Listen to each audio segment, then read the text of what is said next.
तो बिंदुओं को लेकर चर्चा करूंगा। पहला बिंदु ये होगा कि कल के दिन शाहरुख खान को और आर्यन खान को आरोपी बनाने के लिए जो याचिका दायर की गई थी उसकी सुनवाई थी, उसी को लेकर बात करूंगा। और दूसरा कि इस केस के पांचवा जो गवाह आरोपी बनाया गया है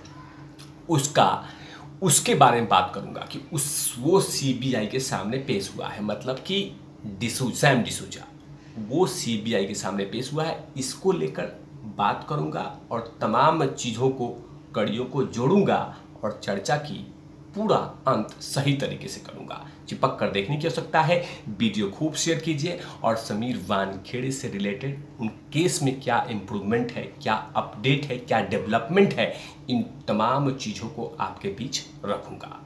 शुरुआत करते हैं। नमस्कार, आप देखें तिवारी भैया, मैं हूं वेद प्रकाश। दरअसल शाहरुख खान और उनके बेटे आर्यन खान को आरोपी बनाने के लिए बाकायदा कवायद में कोई कमी नहीं छोड़ी जा रही है, कोई कोशिशें कम नहीं की जा रही है कि ऐसा भी हो कि मतलब याचिका, सिर्फ खबर आई थी कि याचिका दायर की जाएगी, याचिका दायर की जाएगी, याचिका दायर की जाएगी, 20 जून को सुनवाई होगा और कल 20 जून था।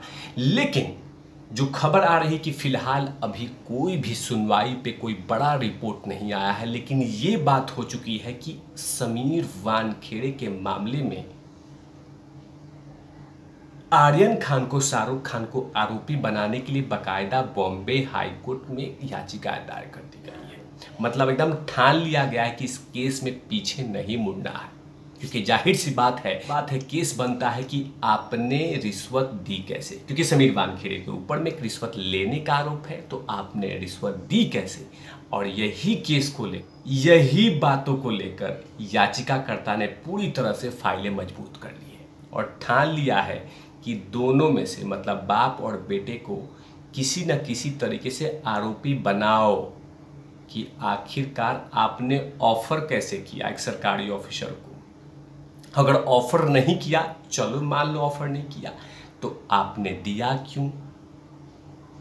इन्हीं चीज को लेकर याचिका में दायर की गई है कि फिलहाल अभी अपडेट आ रहा है कि ऐसी अभी कोई सुनवाई में कोई खबर नहीं आ रही है, लेकिन फिलहाल कहीं न कहीं जो याचिका करता है पूरी तरह से कमर कस के तैयारी कर दी है कि हमें सुनवाई करना, हमें इस पे अपडेट कराना है, हमें आरोपी बनाना ही है। इसको लेकर लगातार कोशिशें की जा रही है, लेकिन फिलहाल अभी कोई अपडेट नहीं आ रहा। लेकिन दूसरा मुद्दा है, दूसरा बिंदु है कि मतलब सैम डिसूजा, वही सैम डिसूजा जिसने ऑलरेडी आदरणीय बॉम्बे हाई कोर्ट में याचिका दायर कर दी थी और पूरी तरह से सनसनी फैला दी थी कि दबाव बनाए जा रहे हैं मुझ पे। सनसनी फैल गया था कि दबाव बनाए जा रहे हैं कि समीर वानखेड़े को फंसाओ, समीर वानखेड़े को घेरने के लिए दिमाग बताओ, समीर वानखेड़े को फंसाओ। ये ऑलरेडी याचिका दायर कर चुका है। क्या क्या याचिका में कहा था मैं फिर से लूँगा और फिर से उसके बाद आगे में क्या क्या सीबीआई ने पूछताछ किया इसके बारे में भी बताऊंगा। पहले आपको बता दूं कि यही व्यक्ति है जिसने बॉम्बे हाई कोर्ट में याचिका दायर करके सनसनी आरोप लगाए थे कि उसे बयान बदलने के लिए दबाव डालने का आरोप लगाया। यही व्यक्ति है, मतलब कहीं न कहीं।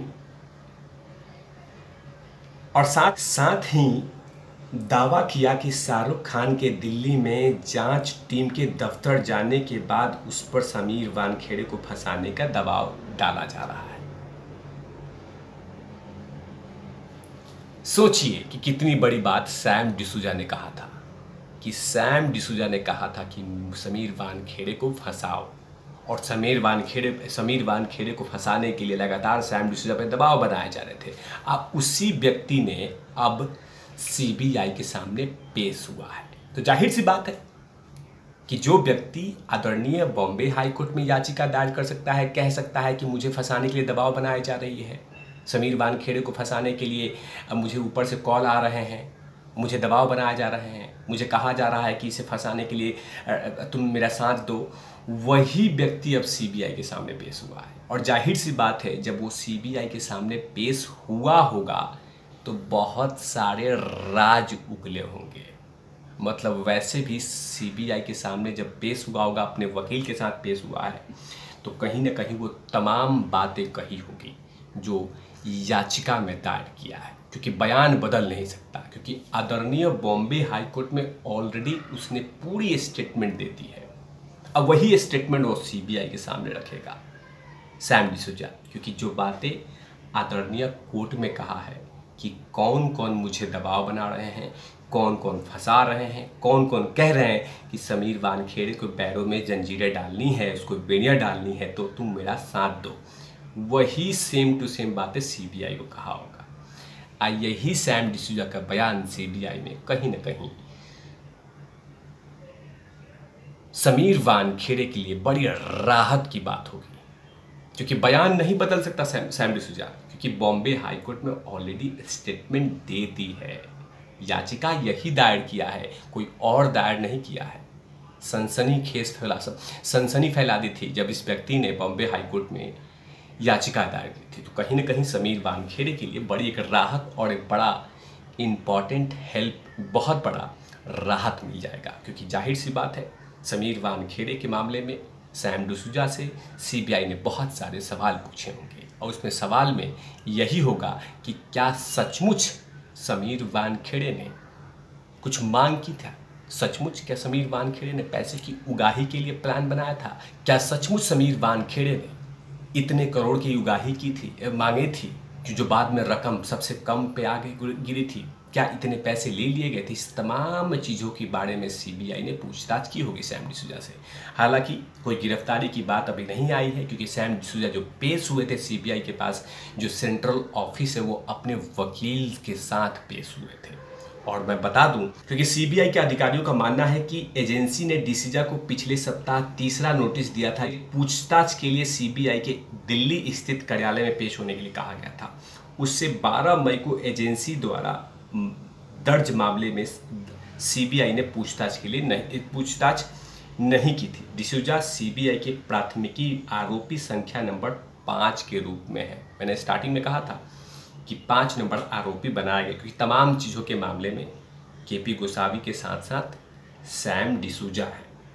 और मैं आपको बता दूं कि इससे पहले सीबीआई की एक विशेष अदालत ने डिसूजा की अग्रिम जमानत खारिज कर दी थी, लेकिन वो सीबीआई की एक विशेष अदालत ने, ना कि आदरणीय बॉम्बे हाई कोर्ट ने। तो अब ये देखना होगा कि क्या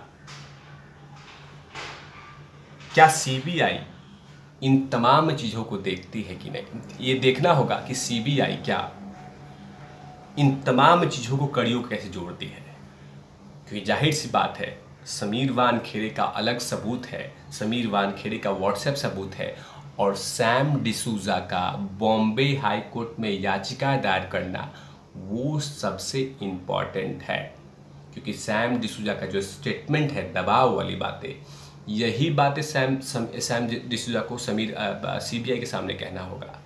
बयान अलग अलग नहीं बदल सकते।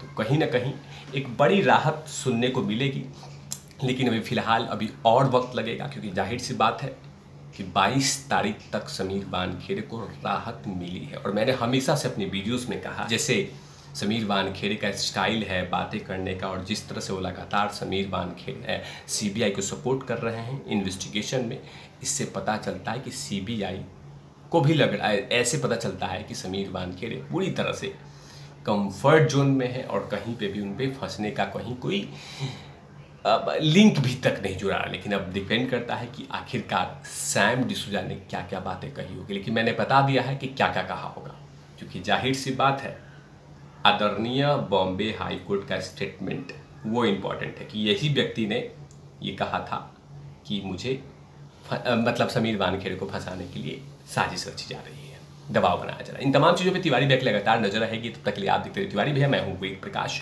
कैमरामैन ध्रुव लाठी के साथ। Over out lovies.